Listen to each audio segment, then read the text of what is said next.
So even the early first 20 days of the Ramadan, his style and his intensity of prayer and his dedicated efforts for prayer, they would be intensified so much that as if it is said that Shadda Mezarahu, girding up your loins, that as if you are determined and committed to do something. Yes, that's right. He would keep awake the whole night and Akada Ahlahu. Yes. So these are the two things added to that one. That first he was determined, then he used to bring life into his night. Night is generally considered to be a part where people generally sleep, and sleep is very close to death. But Ahya Layla means that he used to bring life to the night, and also he used to wake up his family members. So that is how he used to celebrate that. I think when we come towards the end of Ramadan, there is a worry as well. The worry being, have we done enough? Have we fulfilled all our obligations? Have we striven hard enough? And this used to happen, I'm sure it happens to everyone, when they're taking an examination. Yes. When it comes to the last 15 minutes of that exam, you frantically try to write everything and try to condense everything into that effort. Hazrat Khalifatul Masih Ayyadullah Ta'ala bin Nasr Aziz has described Ramadan as a training camp. And this is certainly true in sport as well, that during the end of the match, the teams try that much harder to gain whatever advantage that they can. And certainly that is the case in Ramadan as well, that we know that the time is limited, the month is about to end, it has been a month full of blessings.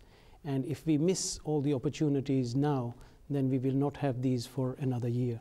And as Imam Sahib has said, that the Holy Prophet ﷺ used to keep awake all night and worship, and he strove even harder in the last 10 days than he did in the earlier part.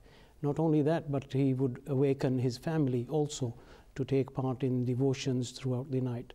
So that is the significance and the importance in that respect of the last 10 days of Ramadan, that we mustn't miss out on anything that we could have done that we may regret later on. And also obviously one manifestation of the last 10 days is in the fact that you have many people across the world who will sit itikaf, and they will stay in the mosque for this last 10 days in a state of prayer, in the recitation of the Holy Quran, in remembrance of Allah. This is also has great significance, and you see it across even the United Kingdom and across the whole world, where people will populate mosques day and night for these last 10 days. And obviously that also has great significance, Imam Sahib. Well, I think this is, I think, one of the most important aspect of the significance and the blessing of the last 10 days, that according to the regular continuous practice of the Holy Prophet ﷺ, he used to perform itikaf in the mosque during the last 10 days. And not only he, but also his wives, they also used to perform itikaf, and also other companions. So that is like, putting your whole heart and soul into the worship and leaving the comfort of your home. Somebody comes on the bare ground or the floor of the mosque, and in very modest conditions, one spends the whole days and nights, 10 days, in the close proximity of Allah Almighty. Allah Almighty is everywhere, but the mosque is described as the house of God. So if a person leaves his own house and comes to the house of God as a guest of God, so that is the way he says that, no, my God, now I have come to you, and give me everything that I need. And with full devotion and intensifying his effort day and night, he is as if forgets everything. He severs his ties with the world, and no worldly thoughts, business, education, whatever he might have been doing, he forgets everything. And the whole idea is there that I should be devoting maximum time in worship, in reading of the Quran, offering additional prayers, 5 daily prayers, of course, Tahajjud prayer and all that. So that is a sort of a crash course, and a very sort of a extremely strong refresher course. It's a very small word to say, but this gives the opportunity of to that person that he can do his level best to get maximum out of the blessing of the Ramadan. This is itikaf, Imam Sahib, it has been mentioned in some of the hadiths. The Holy Prophet ﷺ, he has performed itikaf even during the first 10 days. And then in the next year he did it in the middle 10 days. And ultimately he performed it in the last 10 days. and he informed his followers that that night of destiny or Laylatul Qadr falls into the last 10 days in the odd nights. So always try to look for it in the last 10 days. So this this special worship during the 10 days. So 10 days worship has a special significance that in 10 days a person can complete his prayer for whatever the purpose he is praying for. So this also has a point in it that when you want to pray for a special purpose, so at least it should be for 10 days. This is one of the points. That's why he has performed the itikaf in 10 days in the last, that he should be able to find out which particular level. Absolutely right that in various, the first 10 days, the middle 10 days, it has been going on.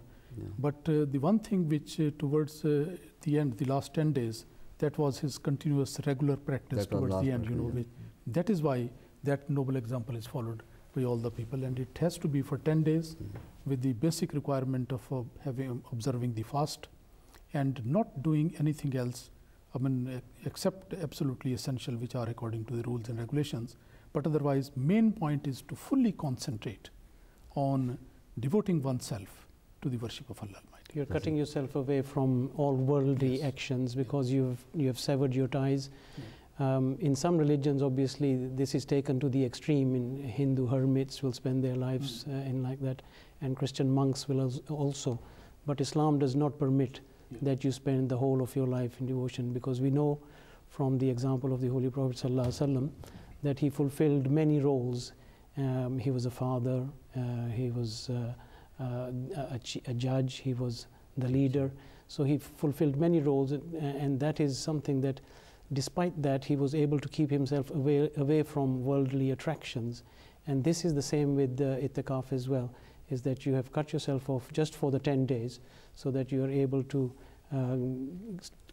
take time out in fully justifying the worship that is due to Allah in those 10 days. On the related topic of itikaf, we've actually received a question from Mauritius, and a viewer in Mauritius who has emailed us in the last week, Samina Johar Sahiba, and she asks about itikaf for women. And her question is, what are the conditions for women sitting itikaf at their homes? And she goes on to say, are they allowed to do household chores and commit to their other duties, or is it permissible for them to also leave their homes, for example, to attend the mosque? So is it possible perhaps for the panel to shed some light on, for women, obviously it may be difficult and there is this possibility there for them to perform itikaf at home, but what are the conditions attached to that?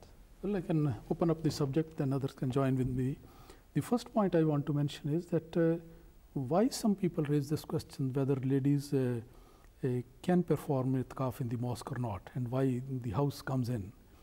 The basic thing is that the ladies can also perform itikaf in the mosque, and the reason is quite simple. As the noble wives of the Holy Prophet ﷺ, they performed itikaf in the mosque, so they set an example. So it should and be that in the example, mosque itself. It should be basically the ladies should go.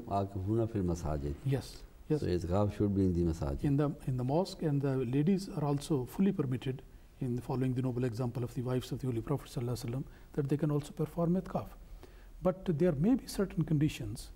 Mosques are away, far away, or mosques are not big enough, or the condition outside may not be suitable, or for any other reason.